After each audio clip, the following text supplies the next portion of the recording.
Welcome back to our deep dive into The Catcher in the Rye. If you missed part 1, be sure to check that out first.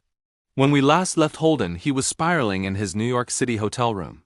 He starts to feel deeply lonely and talks to his deceased younger brother, Ali, remembering a time he was cruel and excluded Ali from a game. Overwhelmed with guilt, Holden wishes he were dead. Just then Morris, the elevator operator, returns with Sunny the prostitute, demanding more money. Holden refuses, calling Morris a moron. This ends badly for Holden, who gets roughed up and left feeling even more dejected and yellow, his word for cowardly. The next morning, Holden calls up an old flame, Sally Hayes. He finds her voice annoying, but he's desperate for company, so they make a date to see a play. Before meeting her, he checks out of the hotel, leaves his bags at Grand Central Station, and has a conversation with 2 nuns about Romeo and Juliet. Feels a genuine connection with them and generously gives them $10, a significant amount of his remaining money. After buying a special record called Little Shirley Beans for his younger sister Phoebe, he heads to the theater. His date with Sally starts well enough, but Holden's mood quickly sours. During intermission, he sees a guy Sally knows, a phony Ivy League type, and his irritation grows. Afterwards, they go ice skating at Radio City, and this is where Holden completely unravels.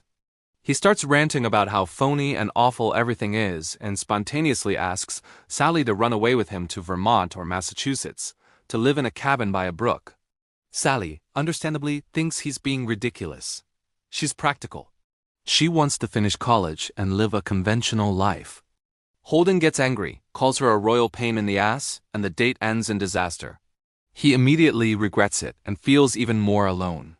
Desperate for a connection, Holden tries to meet up with Carl Luce, an older student from one of his former schools who he thinks is very intellectual. They meet for drinks, but the conversation is a failure.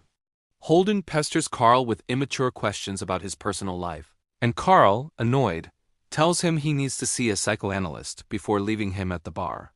Now drunk and miserable, Holden wanders to Central Park, trying to find the ducks he's been worrying about all winter. He's cold, wet, and feels like he might be dying of pneumonia. In this state, he decides on a whim to sneak home and see his little sister Phoebe. This is the turning point of the novel. He successfully sneaks into his family's apartment and finds Phoebe in her room. Their reunion is the most honest and loving interaction Holden has in the entire book. Phoebe is intelligent and perceptive, and she immediately senses how much trouble Holden is in. She realizes he's been kicked out of school again and gets upset, telling him he hates everything. This forces Holden to confront his own negativity. He tries to name something he actually likes, and all he can think of are the nuns and a boy who died at a previous school. He then tells Phoebe about his fantasy. He imagines himself as the catcher in the rye. He pictures a field of rye on a cliff where children are playing.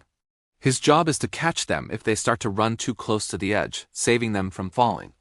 This metaphor reveals his deep desire to protect innocence, particularly the innocence of children like Phoebe and his late brother Ali, from the corruption and phoniness of the adult world. Their heartfelt conversation is interrupted when their parents come home. Holden hides, then borrows some money from Phoebe and says a tearful goodbye. He gives her his red hunting hat, a symbol of his individuality and protection. He leaves and goes to the apartment of his former English teacher, Mr. Antolini. Mr. Antolini is kind and offers Holden a place to sleep and some advice, warning him that he's headed for a terrible fall. However, Holden wakes up in the middle of the night to find Mr. Antolini stroking his head. Holden interprets this as a creepy, inappropriate advance, panics, and flees the apartment. This final betrayal from an adult he trusted sends him over the edge. The next morning, Holden wanders the city, feeling physically and mentally ill. He decides to run away for good, planning to head out west and pretend to be a deaf mute so he doesn't have to talk to anyone.